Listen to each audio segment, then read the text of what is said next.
The lunch rush at the downtown food court hit like a tidal wave, just as it did every weekday at noon. Mia Romano wiped sweat from her forehead with the back of her wrist, her hands too covered in flour and olive oil to touch her face properly. The small food truck she'd been operating for the past 6 months had become unexpectedly popular, her homemade pasta and traditional Sicilian recipes drawing lines that stretched halfway across the plaza. She'd learned to move efficiently in the cramped space, her body adapting to the rhythm of boiling water and sizzling garlic, the dance of plating and serving that left no room for wasted motion. The truck's interior was stifling despite the industrial fan she'd installed, the heat from the stove combining with the afternoon sun beating down on the metal roof to create an environment that left her clothes drenched by the end of each shift. Arancini, per favore, an elderly woman said, her Italian accent thick with the rolling vowels of the old country. Mia smiled, responding in the same dialect, watching the woman's face light up with surprised delight. These moments, connecting with customers who recognized the authenticity of her cooking, who tasted their grandmother's recipes in her food, made the exhaustion worthwhile. The line moved steadily, a blur of orders and payments and thank yous that Mia navigated with practiced efficiency. She was reaching for another container of her homemade marinara when a voice cut through the ambient noise of the food court, sharp and deliberately loud. "Is this supposed to be Italian food?" The question dripped with contempt, each word precisely enunciated to carry maximum impact. "It looks like something you'd serve in a gas station." Mia looked up to find a young man at her window, perhaps mid-20s, dressed in clothes that screamed money without taste. His designer shirt was unbuttoned, one button too many, revealing gold chains that caught the sunlight. His hair was gelled into careful disarray, and his expression held the particular smugness of someone who'd never been denied anything in his life. Behind him stood two friends, already laughing at his comment, their eyes taking in the food truck with visible disdain. They were the kind of men who made showing off into a sport, who measured their worth in labels and price tags, and the ability to make others feel small. "I assure you, sir, everything is made fresh daily using traditional recipes," Mia said, her voice level despite the flush of anger warming her cheeks.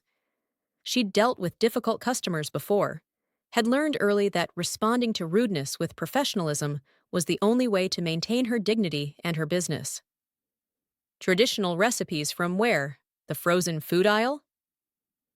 The young man leaned against her service window, his posture deliberately casual, performing for his friends and the growing audience of other customers. "My family is actually Italian. Real Italian, not whatever. You're pretending to be. And this?" He gestured dismissively at her menu board. "This is an insult." The words stung more than they should have. Mia had spent her childhood in her grandmother's kitchen in Palermo, had learned to make pasta by hand before she learned to write, had absorbed the traditions and techniques that made Sicilian cooking distinct from the broader umbrella of Italian cuisine. But she'd also learned that some people saw only what they wanted to see, and this man had decided she was a fraud before tasting a single bite of her food. "If you're not interested in ordering, I have other customers waiting," Mia said, gesturing to the line behind him. Her hands were steady as she reached for the next order ticket, determined not to let him see how his words had landed. "Oh, I'm interested," he said, his smile sharpening. "I'm interested in how you can charge $15 for what's probably Chef Boyardee heated up in a microwave. That's a scam, sweetheart. You're scamming all these people who don't know any better." The crowd around the truck had gone quiet, a bubble of uncomfortable silence expanding as other customers watched the confrontation unfold. Mia felt the weight of their attention, the way some were looking at her with new skepticism, wondering if perhaps this well-dressed man had a point. "I'm happy to provide a sample if you'd like to judge the quality yourself," Mia offered, reaching for a small tasting cup. She ladled some of her pasta alla norma into it, the dish her grandmother had taught her to make. Eggplant and tomato and ricotta salata, simple ingredients transformed into something transcendent through technique and care. The young man looked at the offered sample as if she'd handed him garbage. I'm not eating that. I don't know where you learned to cook, but it wasn't Italy. Real Italian food doesn't come from a truck that probably doesn't even pass health inspections. Then perhaps you should move along and let the paying customers through, Mia said, her patience finally fraying. She could feel the familiar tightness in her chest that came with confrontation, the old instinct to apologize and retreat warring with the newer determination to stand her ground. Maybe I should call the health department instead, he countered, pulling out his phone with theatrical slowness. Make sure you're actually licensed to sell this garbage, because I'm guessing… Marco. The single word cut through his monologue like a knife, quiet but carrying unmistakable authority. The young man, Marco, froze, his expression shifting from smug confidence to something that might have been fear if Mia had been inclined to be generous.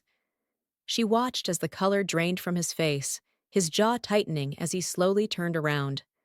An older man stood behind him, perhaps in his 60s, with silver hair swept back from a face that time and experience had carved into something imposing.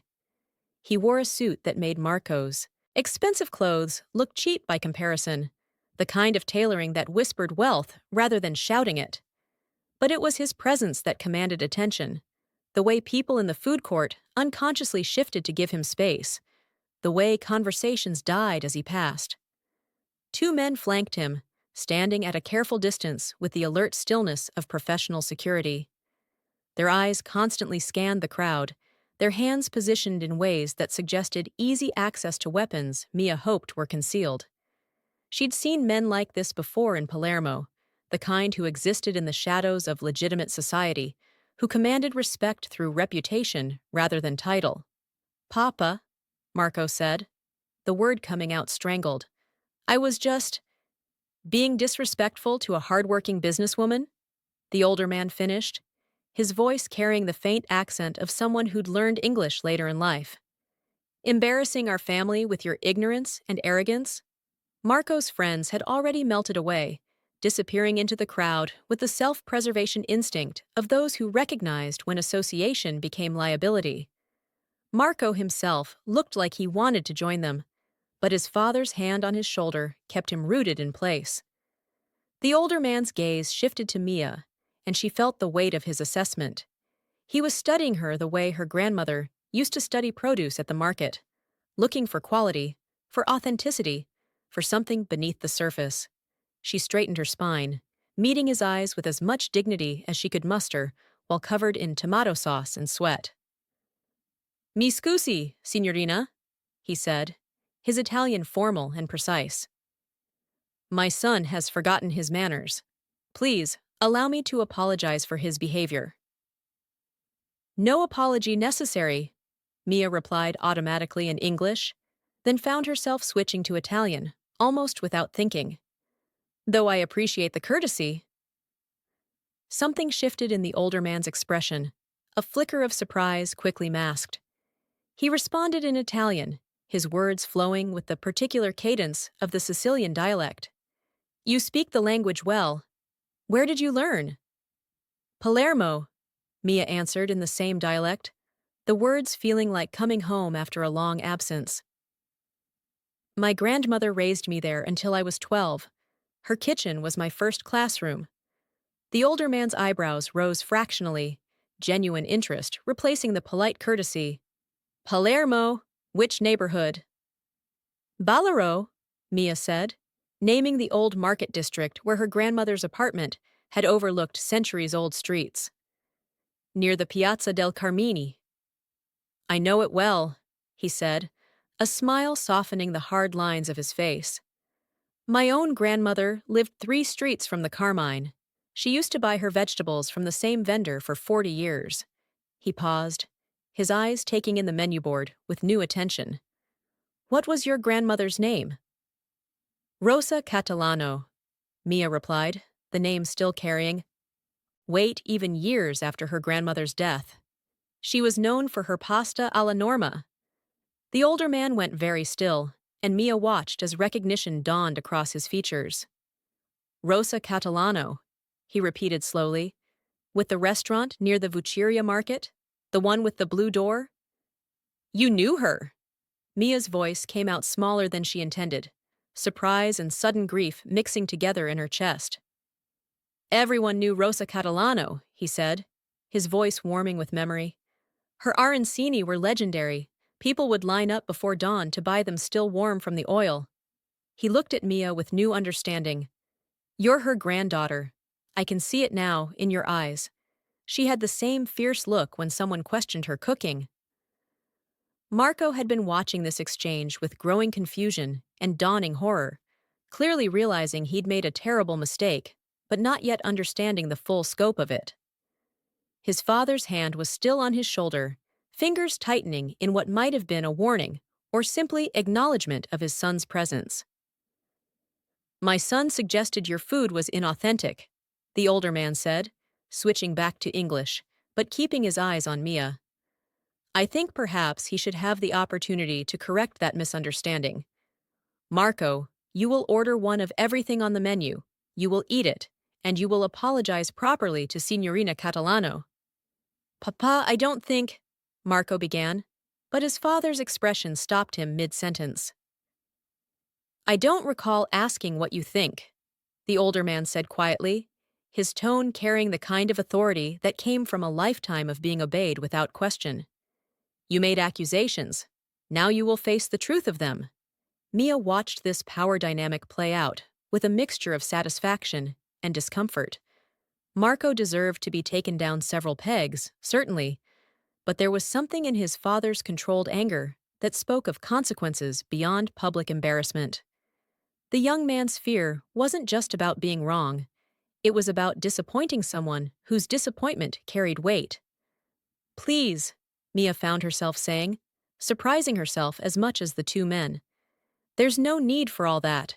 An apology is sufficient. The older man's attention returned to her, his expression thoughtful. You're gracious as well as skilled. Your grandmother raised you well. He inclined his head slightly. But my son needs to learn that actions have consequences. He will order, he will eat, and he will understand why his assumptions were foolish. Marco looked like he wanted the earth to swallow him whole, but he stepped forward to the service window with the reluctant obedience of someone who knew better than to argue further. I'd like to order, he said stiffly, his earlier bravado completely deflated. Everything on the menu, please. Mia nodded, already moving to prepare the food. The line of customers had grown during the confrontation, but they seemed content to wait, clearly finding the unfolding drama more entertaining than their hunger was urgent. She worked with focused efficiency, plating each dish with the care her grandmother had instilled in her. Because the food deserved respect, regardless of who was eating it or under what circumstances. As she cooked, she was aware of the older man watching her movements with the attention of someone who understood what he was seeing. He noted the way she tested the pasta for doneness by biting into a strand, the way she reserved some pasta water to adjust the sauce's consistency, the traditional techniques that couldn't be faked or rushed. When she finally presented Marco with his order, 7 different dishes covering every item on her menu, the young man stared at the spread with something approaching dismay. His father remained beside him, a silent presence that ensured he couldn't simply walk away. Eat, the older man said simply. Marco picked up a fork with visible reluctance, stabbing at the pasta alla norma like it might bite back. Mia watched as he took his first bite, chewed slowly, and then paused. His expression shifted through several emotions, surprise, confusion, and what might have been grudging appreciation, before settling into something that looked like shame. It's good, he admitted quietly, the words clearly costing him something. Really good.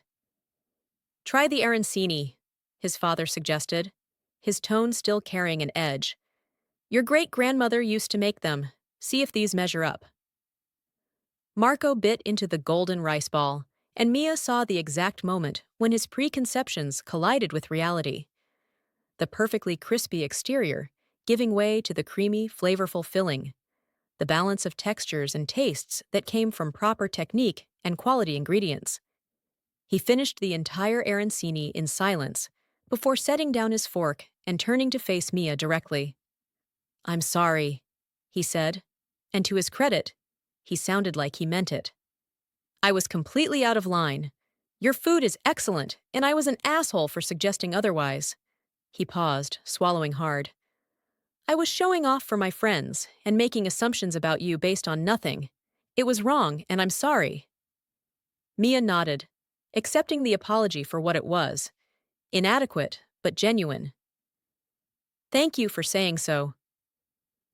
The older man studied his son for a moment longer, before nodding once, apparently satisfied. Then he turned his full attention back to Mia, and she felt the weight of his regard like a physical thing. "I am Salvatore Leone," he said, offering his hand across the service window, "and I would very much like to discuss your business if you have time when your lunch rush is finished." The name registered immediately, clicking into place with all the implications it carried.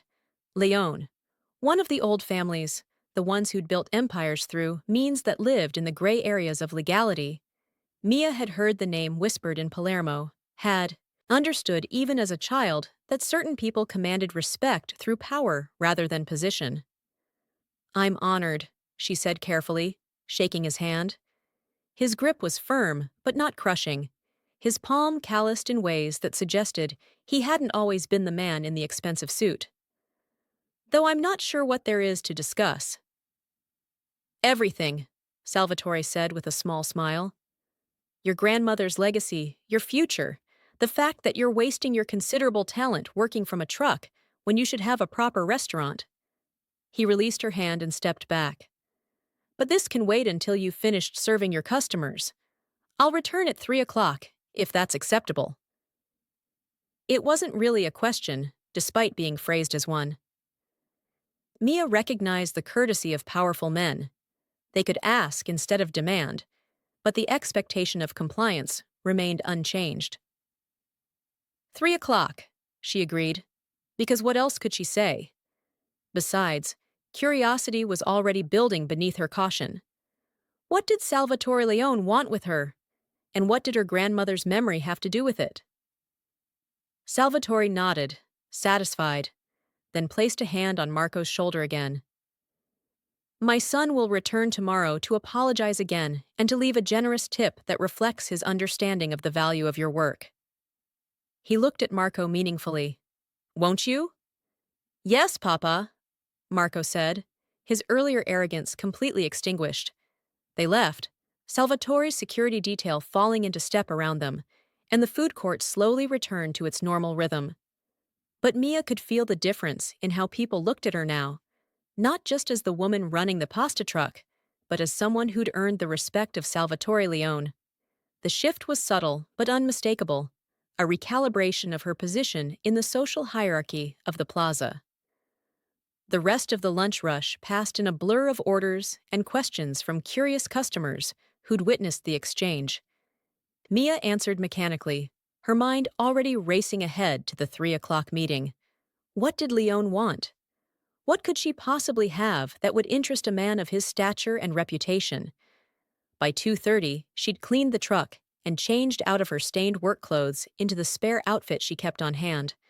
Nothing fancy, just clean jeans and a blouse. But at least she didn't smell like garlic and sweat anymore. She waited in the small seating area adjacent to her truck, her hands wrapped around a cup of espresso that had gone cold while she wasn't paying attention. Salvatore arrived precisely at 3, his punctuality suggesting that respect for time was something he valued. This time, he was alone, except for one security guard who positioned himself at a discreet distance, close enough to intervene if needed, but far enough to provide the illusion of privacy. "Thank you for meeting with me," Salvatore said, settling into the plastic chair across from her with the same dignity he might have, brought to a boardroom. "I want to be direct with you, Signorina Catalano, because I think you'll appreciate honesty more than flattery." "Please," Mia said, gesturing for him to continue. "Your food is exceptional, not just good, but truly exceptional. The kind of quality that comes from passion and training and a deep understanding of tradition." He leaned forward slightly. You're wasting that quality here. A truck can only take you so far, can only reach so many people. You deserve a proper restaurant, a space where you can honor your grandmother's legacy appropriately. I appreciate the compliment, Mia said carefully, but restaurants require capital I don't have. The truck was all I could afford after saving for 3 years. I'm aware. Salvatore's smile suggested he knew far more about her financial situation than she'd prefer. Which is why I'm offering to invest in you. I'll provide the funding for a restaurant, location, equipment, initial operating costs. In exchange, I want a 49% ownership stake. The offer was so unexpected that Mia could only stare at him. Why? She finally managed. Why would you do that? Several reasons, Salvatore said, ticking them off on his fingers. First, because your grandmother's cooking deserves to be preserved and celebrated, and you're clearly the one to do it. Second, because I believe in supporting quality, and you represent the kind of authentic tradition that's disappearing from this city. And third, his expression softened slightly, because my mother would have wanted me to. She and your grandmother were friends many years ago in Palermo. I ate at Rosa's table many times as a boy. The revelation shifted something in Mia's understanding. This wasn't just business for Salvatore. It was personal, tied to memories and obligations that stretched back decades. She understood that kind of loyalty, the bonds forged through shared history and culture that transcended simple economics. That's incredibly generous, Mia said slowly, but I need to be honest with you about something. I know who you are, Signor Leone. I know your family's reputation. And while I'm grateful for the offer, I need to understand what accepting it would mean beyond the financial arrangement. Salvatore's expression showed approval rather than offense. You're smart to ask, and I'll be equally honest with you.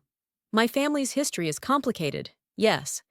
We've operated in gray areas, done things that wouldn't bear close scrutiny from the authorities. But that's the past, Signorina Catalano. My son Marco, foolish as he is, represents our future. Legitimate businesses, clean money, respectable society. He paused, his eyes holding hers steadily. This investment would be completely legitimate.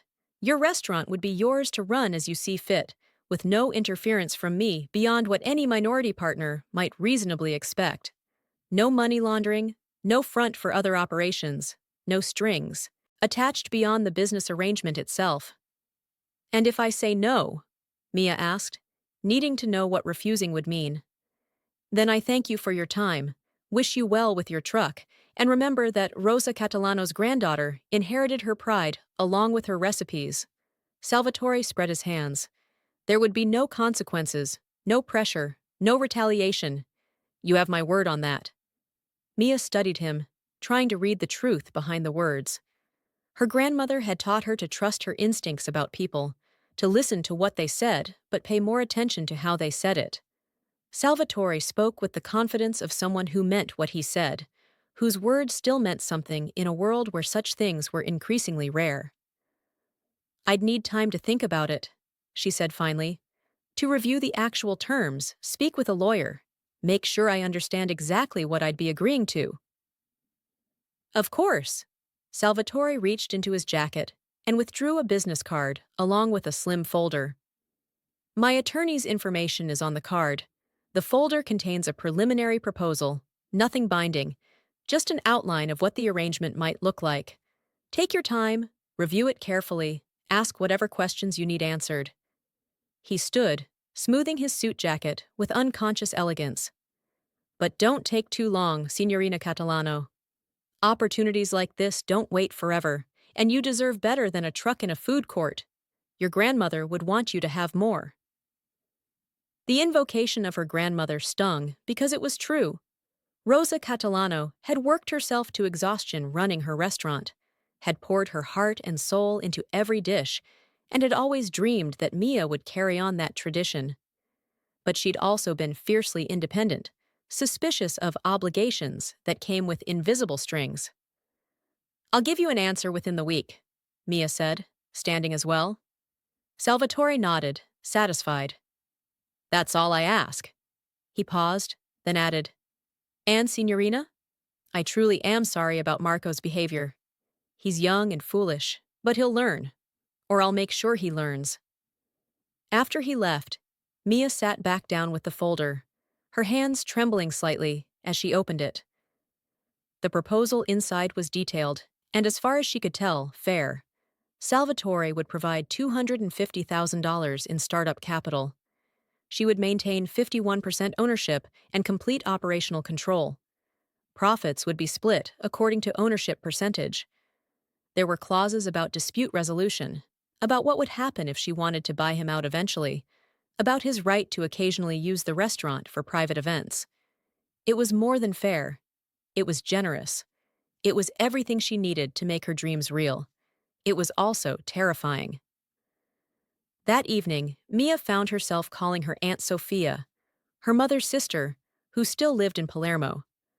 After the usual pleasantries and updates on family, Mia explained the situation, Marco's confrontation, Salvatore's appearance, the business proposal.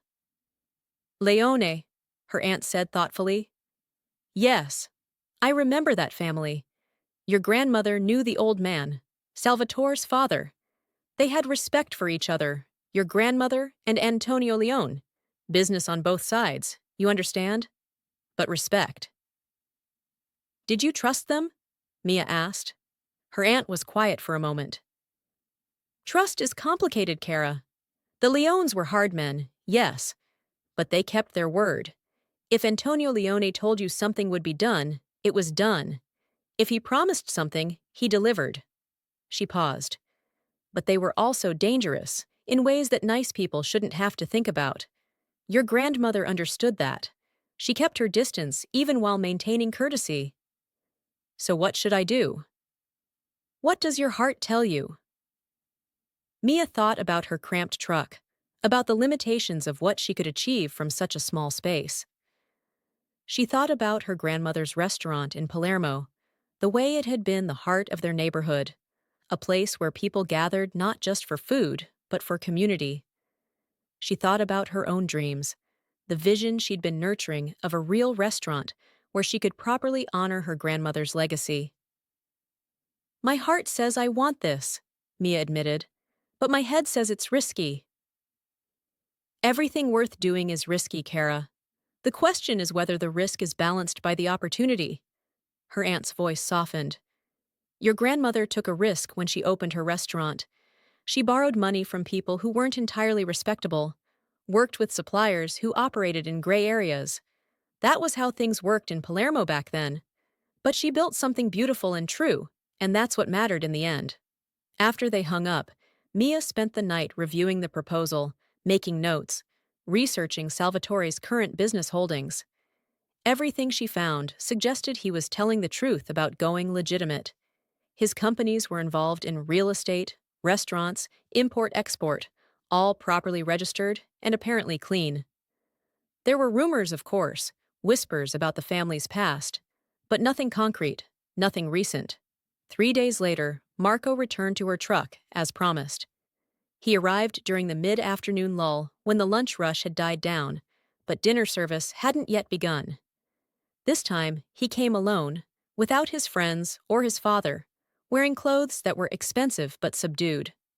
I wanted to apologize again, he said without preamble. Not because my father told me to, but because I genuinely am sorry. What I did was inexcusable. He held out an envelope. And this is the tip I should have left the first time, before I decided to be an asshole. Mia took the envelope, finding a stack of bills inside that would cover several days' worth of her earnings. This is too much. It's not enough, Marco countered, but it's what I can do to try to make amends. He shifted, uncomfortably. I grew up with money, with my father's name opening doors, before I even walked through them. It made me arrogant, made me think I knew more than I did. You taught me a valuable lesson about assumptions and respect. Your father taught you that lesson, Mia corrected gently. I just happened to be the catalyst. Marco smiled ruefully. True, but you also showed grace when you could have humiliated me further. That took character. He glanced at the food truck, then back at her. "He offered you the restaurant deal, didn't he?" "He did. Are you going to take it?" Mia studied him, trying to understand why he was asking. "Would it bother you if I did? Having your father invest in someone who watched you get dressed down?" "Honestly, it would be a good reminder not to be an asshole," Marco said with surprising candor. "Besides, I've tasted your food now. If you open a restaurant, I want to be able to eat there without feeling like you're going to poison my pasta." The joke broke the remaining tension between them. Mia found herself laughing despite herself, and Marco's smile became more genuine in response. "For what it's worth," he added as he prepared to leave, "my father doesn't make offers like this lightly. If he's willing to invest in you, it's because he genuinely believes in what you're doing. He's not always a good man, but he is honest about business. If he says there are no strings, there are no strings." After Marco left, Mia made her decision. She called the number on Salvatore's card and arranged a meeting with his attorney. 2 weeks of negotiations followed. 2 weeks of reviewing contracts and asking questions and making sure every term was clearly defined and mutually understood. Salvatore's lawyer was professional and patient, willing to explain anything Mia didn't understand, and to adjust language that seemed too vague or open to interpretation. In the end, the final contract was even more favorable than the initial proposal. Salvatore agreed to provide an additional $50,000 for contingencies and to defer profit-taking for the first year to allow Mia to build up capital reserves. In exchange, he asked only that the restaurant maintain certain standards of quality and authenticity, and that it serve his family's private events twice a year at cost. The day they signed the papers, Salvatore insisted on celebrating with a meal at one of his legitimate restaurants, a high-end establishment that catered to the city's business elite. Over wine and perfectly prepared ossobuco, he explained his vision for what her restaurant could become. "You'll have complete creative control," he assured her. "The menu, the decor, the staff, all your decisions. I'm simply the financial partner, nothing more." He raised his glass. "To your grandmother's legacy and to the future you're going to build." "To partnerships built on respect," Mia countered, clinking her glass against his. Over the following months, Mia's life transformed in ways she'd never imagined. Salvatore helped her find the perfect location, a space in a neighborhood that was gentrifying but hadn't yet lost its character. He introduced her to contractors who worked efficiently and honestly, to suppliers who provided quality ingredients at fair prices, to a dozen different people whose expertise made the overwhelming process of opening a restaurant manageable. But true to his word, he never interfered with her decisions.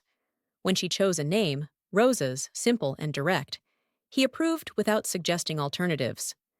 When she designed a menu that focused on traditional Sicilian dishes rather than broader Italian cuisine, he supported her vision without question. When she hired staff based on their passion for cooking rather than their credentials, he trusted her judgment. Marco became a surprising ally, using his connections among the city's young professional crowd to generate buzz about the opening.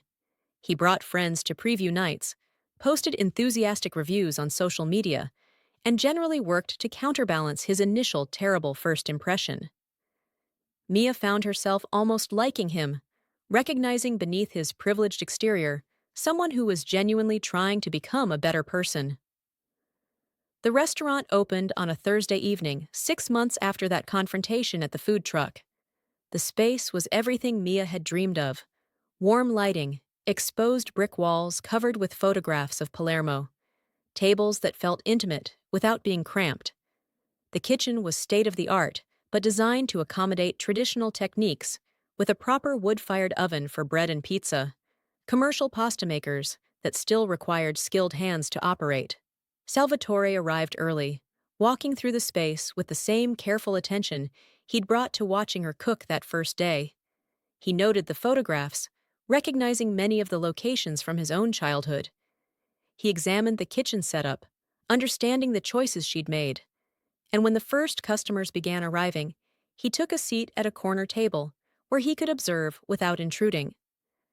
The opening was more successful than Mia had dared hope, Every table was full, the kitchen hummed with efficient energy, and the food that emerged brought the kind of satisfied silence that was the highest compliment a chef could receive.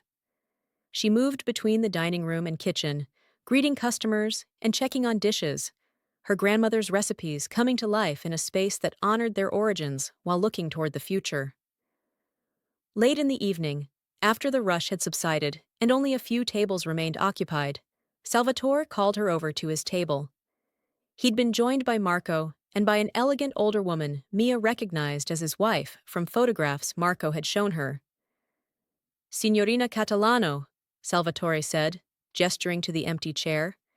"Please sit with us for a moment. I'd like you to meet my wife, Francesca."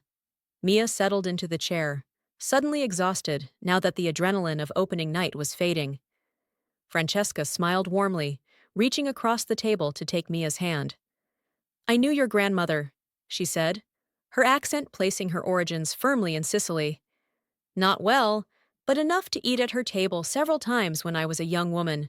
Your restaurant feels like hers, warm and welcoming and honest. She would be very proud." The words brought unexpected tears to Mia's eyes. "Thank you. That means everything to me." Salvatore raised his wine glass. "To Rosa's and to the woman who built it. May it stand for generations, just as your grandmother's restaurant did." They drank together, and Mia felt something settle in her chest. A rightness, a sense that she'd made the correct choice despite all her fears and doubts. Yes, she was in business with a man whose family history was complicated at best, dangerous at worst. Yes, she'd tied her future to someone whose power came from sources she didn't entirely understand or approve of.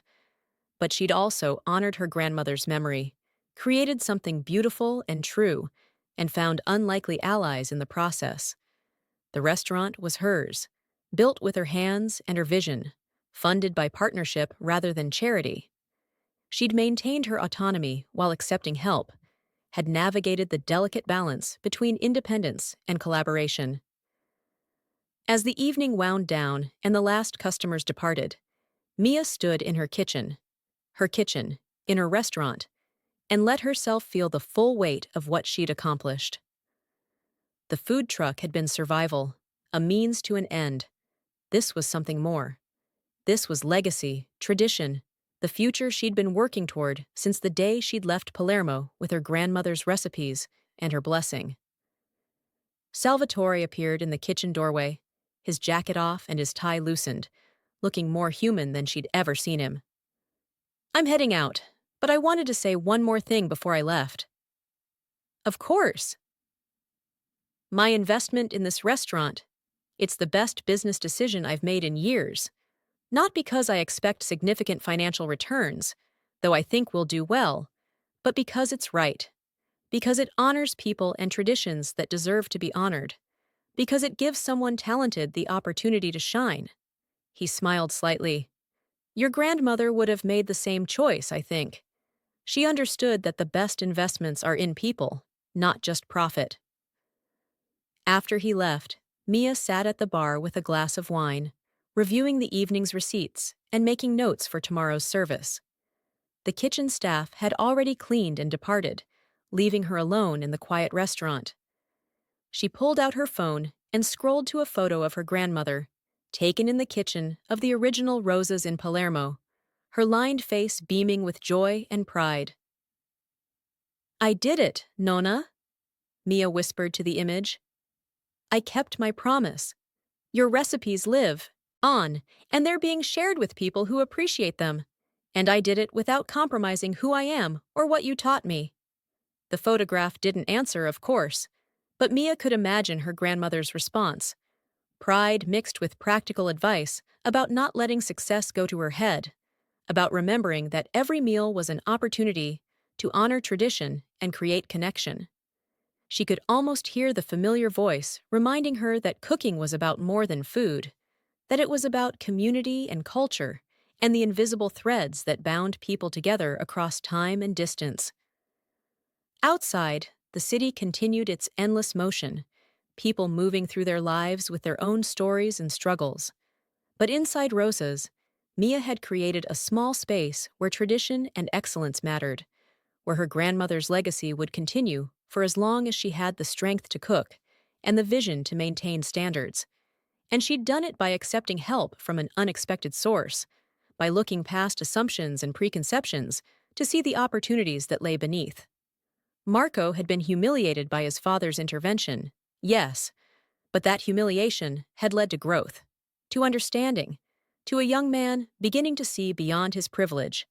Salvatore had revealed himself to be more complex than his reputation suggested, a man trying to build something legitimate while honoring old loyalties and debts. And Mia herself had learned that accepting help wasn't weakness, that partnerships could be genuine, that risking trust sometimes led to rewards that isolation could never provide. As she locked up the restaurant and stepped out into the cool night air, Mia felt lighter than she had in years. Tomorrow would bring new challenges. Running a restaurant was brutally hard work, she knew that. But tonight she would savor the victory. She'd taken a chance, made a choice, and created something worthy of her grandmother's name. The food truck was still parked in the plaza, though she'd probably sell it soon now that the restaurant was operational.